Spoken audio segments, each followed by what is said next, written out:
agreeing to look into what happened for the city. Alan, thank you so much. Do you know what went wrong or have any working theories so far?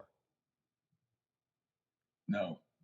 The bottom line is that in a situation like this, there is an elaborate number, an extensive number of things that you have to consider, and it takes a very long time to get enough information to do all that. And we have just started that process. I didn't get here till Friday of last week, and I have all kinds of ideas, but they're just ideas, and you have to. What we do is we come up with a kind of a schematic list in our brain of all the different possibilities we know of. And then as we're able to evaluate it further, we eliminate some of those ideas. And sometimes you then add more ideas as you come along. And the more analysis you do and investigation you do, you get it down to, to a few things. When things like a bomb or a plane hit a building, you know what the trigger was. In this situation, we're going to find, I believe, lots of things that were not necessarily perfect, but didn't cause the building to collapse. What we're looking for is the trigger that caused the building to collapse, and then see how the things that might not have been perfect can help contribute to that collapse. Alan, it's my understanding that you've been able to examine the portions of the towers that are still standing from the inside, and that you've walked the pile of rubble from the outside. Can you give us an idea of what you did see? Well, first of all, I didn't walk the pile of rubble from the outside. I walked around the pile of rubble from the outside, because I'm not going to interfere with these incredible rescue guys that are trying to do the work they're doing. So when I went into the two existing buildings with other folks, we essentially walked through the garages only, which are the only exposed and visible conditions of the structure of the building, because above that, you have the finishes, the floors and the ceilings and the walls and things, and you can't see any structure. In order to see structure above, you have to tear things out, like the finishes and the floors, to see it.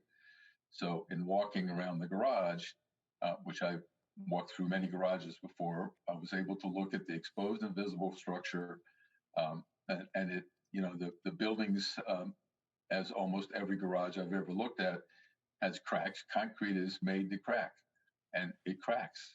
And the idea is kind of the magnitude of the size of the crack, and then what happens to the crack. A lot of times we put monitors on cracks to see if they're getting wider or longer. If the crack goes all the way through the structure and water gets to it, the water then runs through it. Sometimes that can cause reinforcing steel.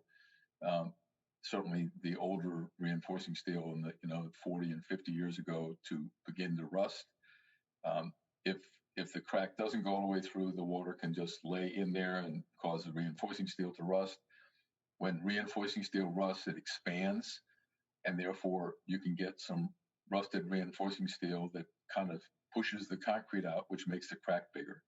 Up north, you also worry about freeze-thaw, because when water freezes, it expands, but that is not... Yeah, not as much in Miami. But we've seen so many accounts in these letters and these reports of the pool deck being designed improperly, according to an engineer, such that the water didn't run off. Then the subsequent notification that it had degraded, and then the subsequent notification that the rebar had corroded and needed immediate repair. Do those things come together to you as a possibility, a strong one even, of if not the beginning of the end of this building, at least a significant problem that should have been addressed? Well, it depends on the sloping in the water not running off the top. Just means if water gets through it, which when it always will, it'll lay there. It won't drain off. I've seen many buildings where that's the case.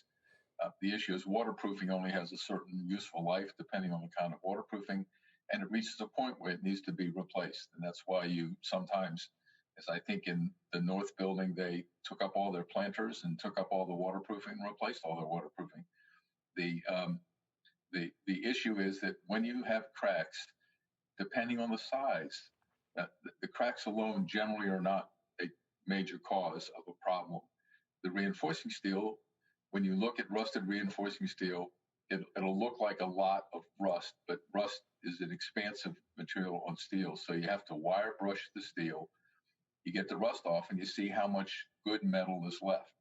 So, they all will be some of the things that possibly could have contributed to the collapse in some form or another, but you have to find the trigger also of what actually precipitated the collapse. Sometimes, in fact, quite often, when a building falls, you don't get to see it. In this case, those in your business have the luxury of the video of the building coming down, and as horrifying as it is, we at least know what went first. Does the way the structure fell, the pancaking, and the part that went down first give you anything? Well, first of all, I don't believe that we know what went first. It's a two-dimensional video, and you don't see the third dimension. So right. we know a thing that happened first in the video, and then a second thing that happened first in the video. The bottom line is that the first one came down, called the first one. It might have been the second one.